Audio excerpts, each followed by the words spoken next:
argument. We can just keep rolling along. Good morning, counsel. Yes, good morning, Your Honors. May it please the Court. My name is Sean Horwick, and I'm here on behalf of the appellant, Penrod Brothers, and I'd like to reserve 3 minutes in rebuttal, if I may. The case below involves, quite simply, a bar fight. A bar fight in which a plaintiff sustained damage and filed a negligent security action. In our brief, we raised a number of issues. There were a number of errors that were committed below, and each one of them individually is enough to warrant reversal.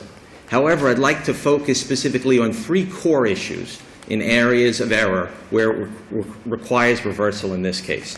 The first would be the improper admission of the 81 police reports. And to understand why this was an error, was an improper, we have to look at the context in which the police reports were admitted. This was a negligent security action, and one of the elements that you have to prove when you're proving negligent security is notice and foreseeability. So the issue of notice and foreseeability... So if the dog has bitten 81 separate folks, that's material and relevant and pertinent, is it not? If they had bitten 81 separate folks, it is relevant, but we have to look at a balancing test here. And in this particular issue, which I'm going to get into the admission that was made by the defense below, it was only relevant and admitted for one sole purpose. There was a limiting instruction given by the trial court and said that these 81 police reports were going to be admitted for the sole limited purpose of the issue of whether the defendant had prior notice of criminal acts in the vicinity of the defendant's premises. That was what the instruction was given by the trial court. Plaintiff's counsel had no objections to that instructions.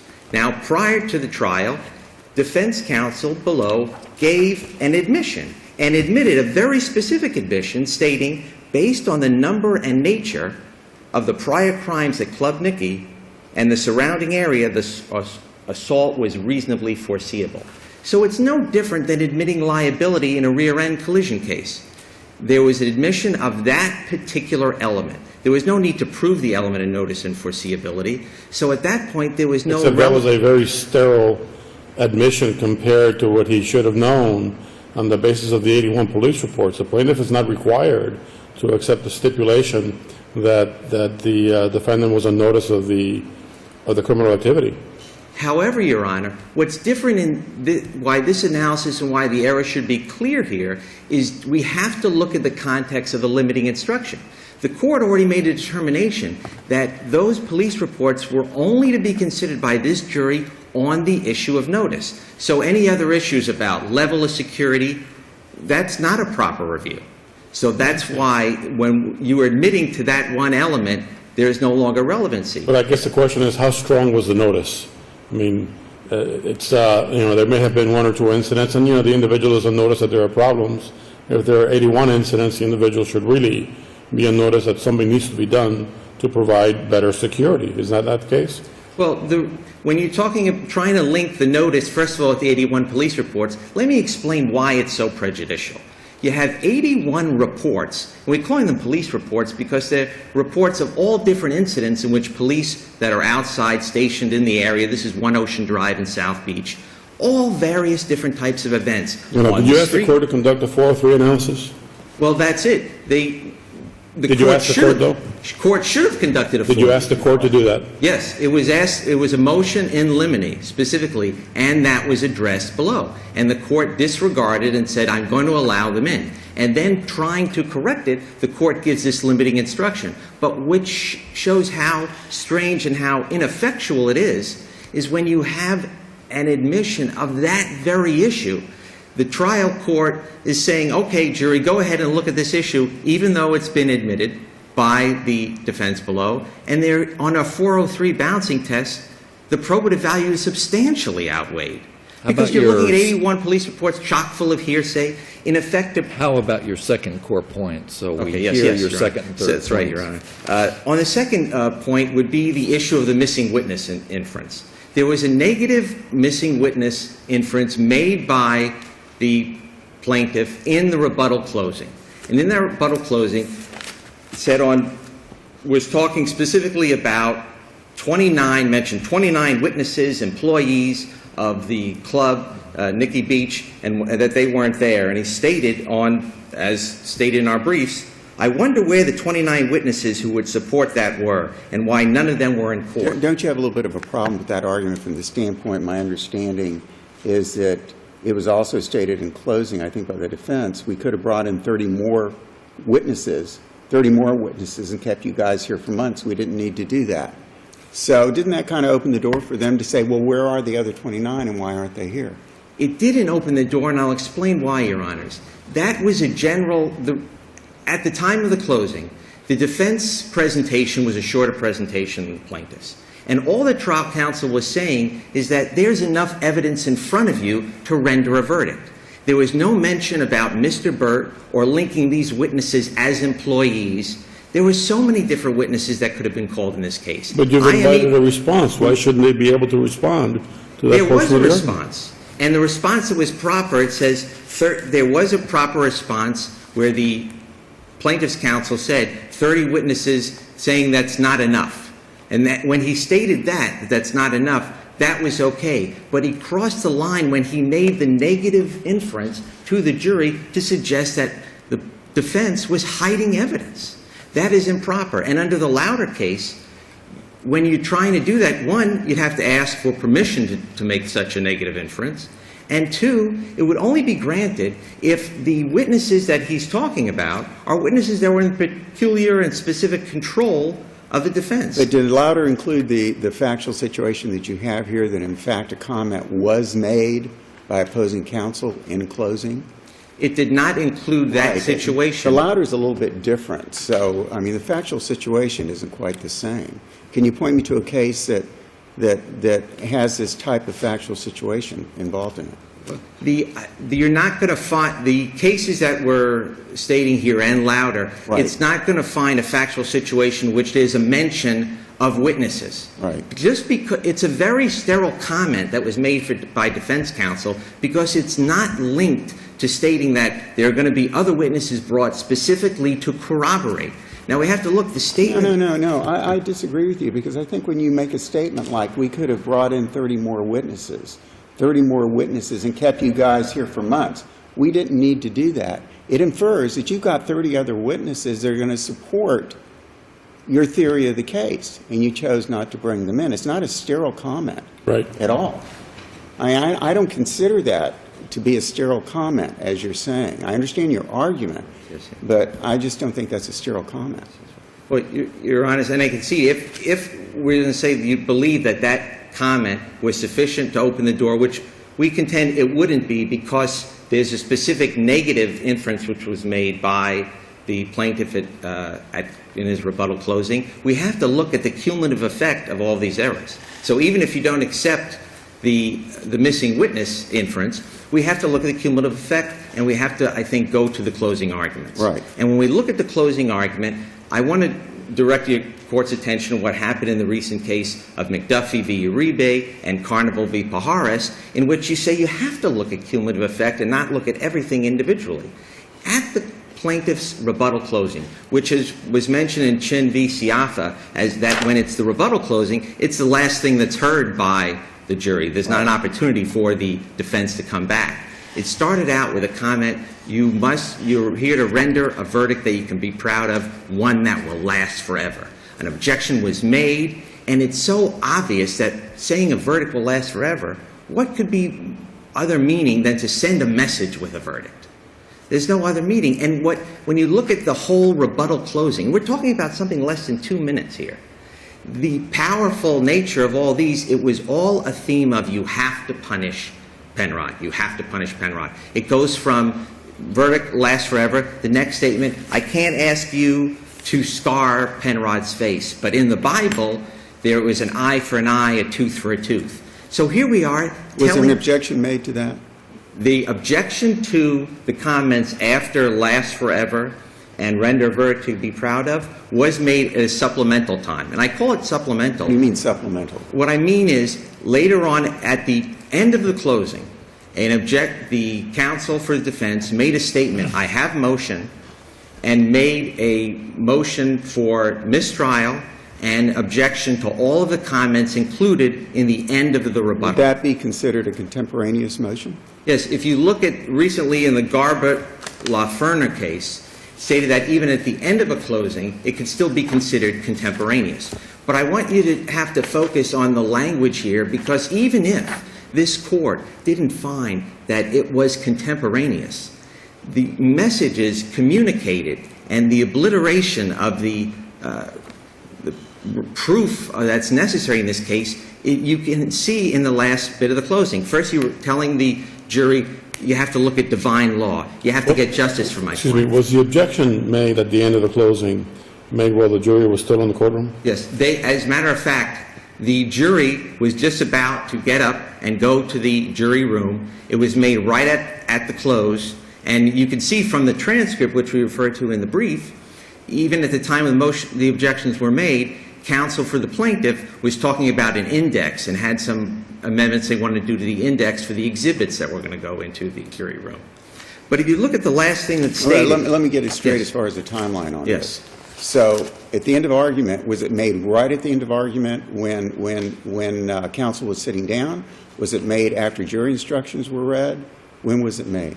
This is after jury instructions. So, everybody's finished, jury instructions have been read, then an objection is made. Yes, the objection was made... Does that qualify as being really contemporaneous? I Well, mean, the- after jury instructions are read and the jury's ready to go out? Yeah. Well, Your Honor, it was weird because there were two, jury instructions were read twice at this point, Okay. and there were so much, you have to, I guess, evaluate, if you're going to evaluate whether it's contemporaneous, even under the Garbutt case, there was an opportunity for this court to correct the error, meaning that the jury had not begun its deliberations. The reason I say it's contemporaneous is because the reasoning behind the cases of contemporaneous objection is to give the trial court an opportunity to correct it, so we're not coming back and having some party hold a trump card of an error. Yeah, but the problem with waiting until after the instruction is that you place the trial court and the parties in the position of having to give a curative instruction to the jury as the very last thing before they go into the jury room to deliberate, as opposed to an objection during oral argument, during closing argument, or at the very end of closing argument, where the court can then have counsel come sidebar and give the jury a curative instruction right there, so that the emphasis is not on the curative instruction as the jury goes to deliberate. I mean, I think that's the difference here.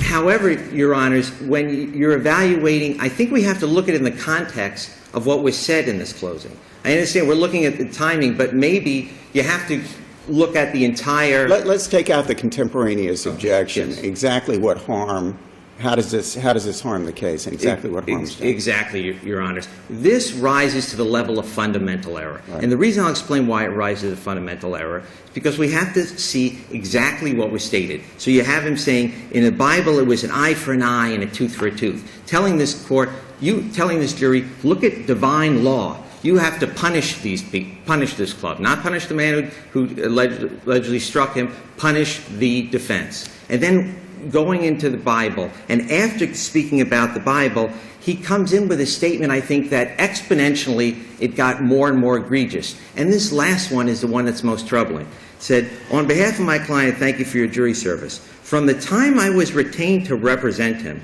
until now, the responsibility for getting justice for him has been in my hands. As I sit down, I now pass that responsibility to you.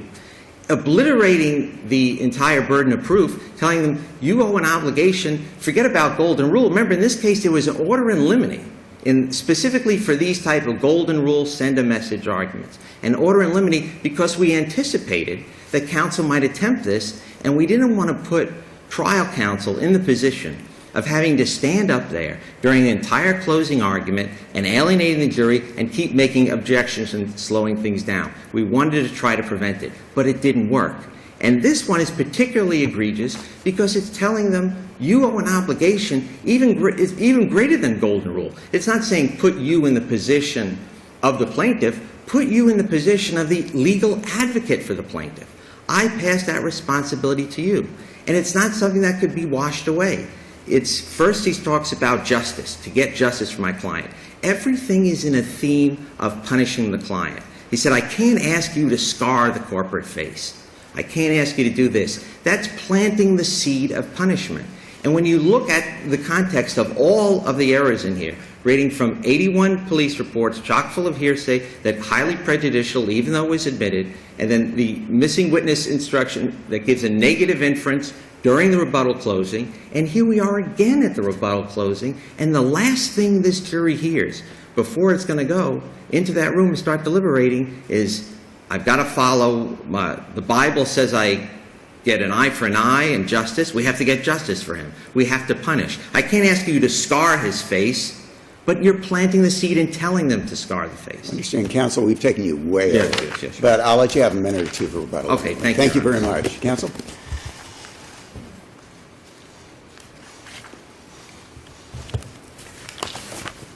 May it please the Court, my name is Philip Gerson. I represent the appellant David Milian. Unless directed otherwise by your questions, I'll try and confine my remarks this morning to the three issues that were raised in the appellant's oral argument. First, the incident reports. The issue of the foreseeability of the crime was denied in the pleadings. After hours of argument during the beginning of the trial, the court ruled that they were relevant. After more hours of argument... What about the stipulation? Why doesn't that take it out of consideration? Because they're stipulating to something that is so ambiguous and so amorphous that there's no way for the jury to understand what it means, and that's why we have an expert witness in the case who explained that the import of those prior criminal incidents on the property... In terms of number of security personnel, response times, and those sorts of issues. And beyond that, in terms of the similarity, the identity to other crimes of the exact same nature. 2 hours before David Milian was attacked, there was a fight in the bathrooms at Club Nikki Beach. The weekend before, there was another fight where there was a beer bottle used as a weapon. Several months before that, there was another case. I think there were a total of 5 within the 81 that involved the use of glasses or bottles as weapons. So to have a context for the opinion of the expert witness as to what adequate security is, he testified to the methodologies of the American Society for Industrial Security as to how you go about evaluating the security needs. You don't simply say that it's foreseeable. I mean, you could say crime anywhere, anytime is foreseeable. Unless you know what the specific criminal history was at a particular property and the types of crimes, you wouldn't know what type of security measures should be undertaken in order to be adequate. That's how we know that we need metal detectors at airports, at courthouses, because not that we've looked and said generally it's foreseeable, but because we've had the wisdom to make an honest investigation and to appraise the history and thereby determine the adequate and appropriate security measures. So all of the reports were relevant and were properly admitted with a cautionary instruction by the judge, and the jury was showed by the expert how the past crimes demonstrated what adequate security should have been. The next issue they raise is the failure to call witnesses. Comment that was made in the closing argument by me in response to Mr. Chus's statement, as the Chief Judge has pointed out, that, well, we could have called 25 or 30 different witnesses in the case. If that wasn't an effort to imply that there were other witnesses whose testimony would have supported them, I don't know what was. And in their reply brief, they say, well, you know, we didn't have control over all of these people. Some of them, many of them left our employment. The guard who got a hold of David Milian was Ernest Burke. He's the only one who testified. They had another eyewitness guard who was still employed by them at the time, who got a hold of Guido Trinidad and pulled him out of the club. His name was Michael Tessitore. Tessitore's videotape deposition was taken and was available, and neither Tessitore nor any of the other guards that supposedly were there had any information or recollection of the incident. The one who should have been in a position to prevent it was never called. So the bottom line is that you felt that the comment was invited? Yes. Okay. Yes. I think you should talk about the Bible and the responsibility of the jury. Okay. Now, this was not a quote from Scripture. This was not an invocation of divinity. It was, frankly, an argument that I have made dozens of times, as I freely admitted to the trial judge. It's a way to contrast the primitive systems of justice that historically were used with our modern, enlightened, and civilized way And now of you can providing only measure, justice. now you can only measure the injury in money and so on That's and so exactly forth. right. It's a challenge of the plaintiff's trial lawyer to show the jury the reasons why they should award money for the harm that's done. And what I was telling the jury is you can't do the things that would have been done hundreds or thousands of years ago. There's only one thing that you can do. You can't scar Penrod's corporate face. Perhaps those words were a little more editorial than I would say them again given another chance, but I'm not here to ask for another chance. I'm telling you that there was no harm and no foul in that because it was a correct statement of the law telling the jury that this is what juries do in civil trials, is they award money damages. What about putting it together? The argument is put it all together, particularly with the other comment about basically I've dealt with this case, since inception, now it's passing on to you. Why not explain to me why that doesn't create a fundamental problem in this case? Well, I'm telling the jury three things. I'm telling the jury, look, my job's done. It's your job, the juror's job, to decide the case, and you should do justice. That's all that is contained in those comments. Now, there is one case that's cited in the briefs where that argument was referenced as part of many, many other wrongs done by a lawyer. And as that court pointed out, the lawyer was sobbing and was extremely emotional. And if you look at the video, you'll see that this was presented in a very professional and non-emotional. Mr. Gerson, isn't it a little bit different because I used to say the same thing in closing. My job is finished, now it's your job. But isn't it a little different saying that in saying what you said from the time I was retained to represent him until now, the responsibility of getting justice for him has been in my hands.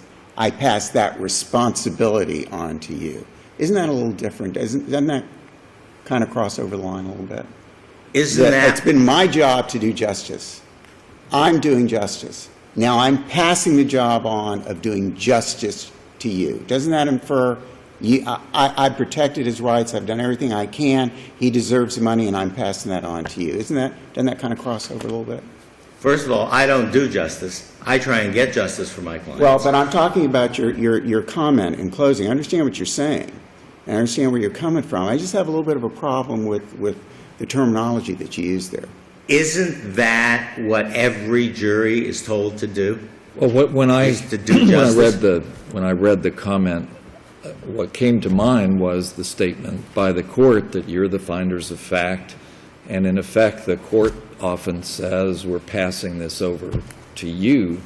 I've been listening to the case, but you're going to find the facts. Passion, prejudice, it's close. It's near the line, but it seems to me, listening to it, that it's not too different than the instruction. Well, I certainly won't disagree with that. As to, I didn't think you would. Let me ask it differently. Would it be okay for you to say to the jury, I have worked hard to get justice for my client. I now ask you to do justice for my client and award him $1 million. Would that be okay? I think that's what I did. So that would be okay, you think? I think so. Yeah. I think so. And on the eye for an eye issue, I overlooked the fact that the court did give its own sua sponte instruction on that. And so I did not go forward after being admonished by the court with the development of the reasoning that I usually explain in closing argument in trials, that all you can do is award money and that there's a reason that we award money, and this is the reason that we award money, and that the trial court heard it all. The verdict will last forever. All that means is, if that's not sending a message, that means you got one day in court. And we're never going to get, since there was an objection made, I didn't go and develop that. But what I was intending... This is my client's only day in court to have justice. That's right. We can't come back and get another verdict from another jury. It's my only day in court.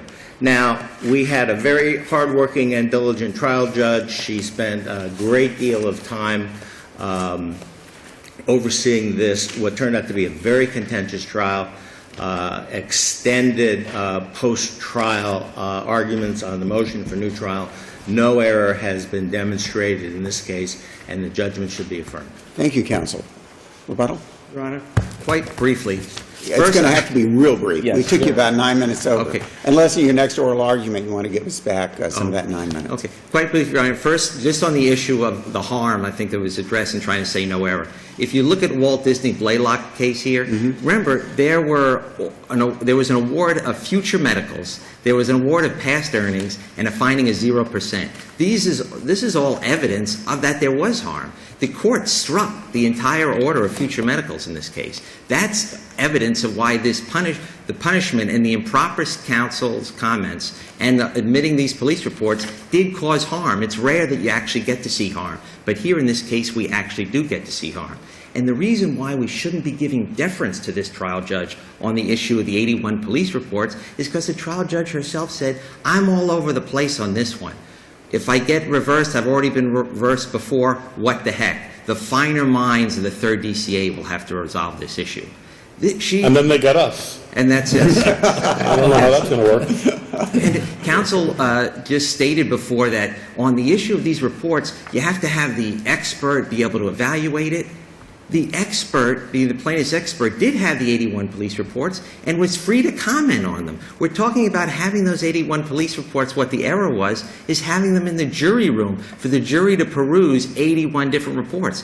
If they didn't get in the jury room, he still had the opportunity to have the expert talk about the 81 police reports and communicate the issue of notice and foreseeability. Gotcha. So that's where the error is, having this jury sit through and read through these, all chock full of hearsay, and come in and want to punish. And then you have the comments made at the end of the closing. Understand. That's why it is here. And it's rare that you have such evidence of harm, and it's rare that you have a trial judge telling you, I'm not even sure about my rulings. We're going to have the 3rd DCA decide it. And that's why we ask you to reverse it in this case. Thank you very much, counsel. Thank you. Thank you both.